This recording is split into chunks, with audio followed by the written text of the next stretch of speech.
কাঁঠাল দানা আর বেসন দিয়ে একটা অসাধারণ রেসিপি শেয়ার করব, যেটা মাছ মাংসের স্বাদকেও হার মানাবে। তো কাঁঠাল দানাগুলোকে এইভাবে খোলা থেকে ছাড়িয়ে পরিষ্কার করে নিলাম। এবার এরমভাবে কেটে নিয়ে একটা পরিষ্কার পাত্রের মধ্যে ভালো করে জল পাল্টে পাল্টে ধুয়ে নেবো। যতক্ষণ না এই কালো জলটা পরিষ্কার হচ্ছে ততক্ষণ পর্যন্ত এইভাবে কাঁঠাল দানাকে ধুয়ে নেবো। এবার একটা কড়াইয়ের মধ্যে দিয়ে দিয়েছি 1 বাটির মতো বেসন। বেসনটাকে দিয়ে খুব ভালো করে ভেজে নেবো যাতে কাঁচা গন্ধটা চলে যায়।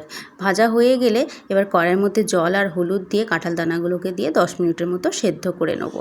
10-15 মিনিট সেদ্ধ করে নেওয়ার পর এটাকে একটু নাবিয়ে ঠান্ডা করে নেবো। ঠান্ডা হয়ে গেলে একটা মিক্সির জারের মধ্যে দিয়ে দেবো আন্দাজ মতো আদা আর কাঁচা লঙ্কা দিয়ে সুন্দর একটা পেস্ট বানিয়ে নেবো।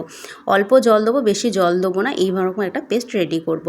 এবার যে বেসনটা ভেজেছিলাম সেটা পরিমাণ মতো দিয়ে হলুদ, কালো জিরে, নুন দিয়ে ভালো করে এটাকে মিশিয়ে নেবো।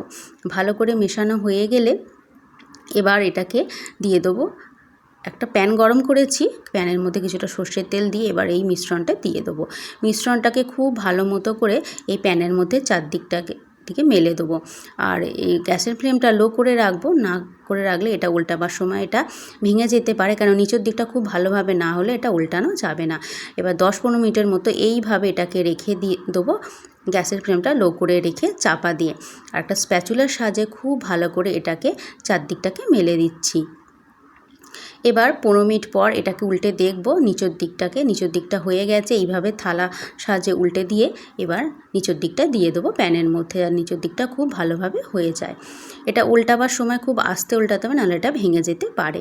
এটা ততক্ষণ হোক, একটা পেস্ট রেডি করব। তার জন্য নিয়ে নিয়েছি টমেটো, কয়েকটা কাজু, একটু জিরে, একটু ধনে, একটু মৌরি আর অল্প একটু জল দিয়ে খুব সুন্দর একটা পেস্ট বানিয়ে নেব। এটা একদম ঠান্ডা হয়ে গেছে। কাঁঠাল দানা যেটা করেছিলাম সেটাকে এবার পিস পিস করে এইভাবে কেটে নেব। কত সুন্দর তৈরি হয়েছে দেখুন। এবার সবগুলোকে পিস পিস করে আমার কাটা হয়ে গেছে।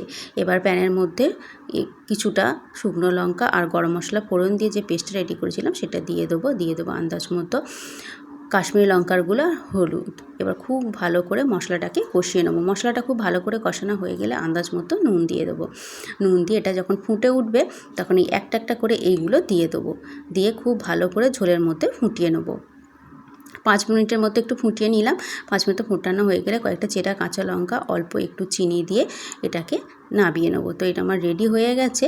ওপর থেকে একটু ঘি আর গরম মশলা দিয়ে দিলাম, যেহেতু নিরামিষ রান্না, ভালো লাগবে।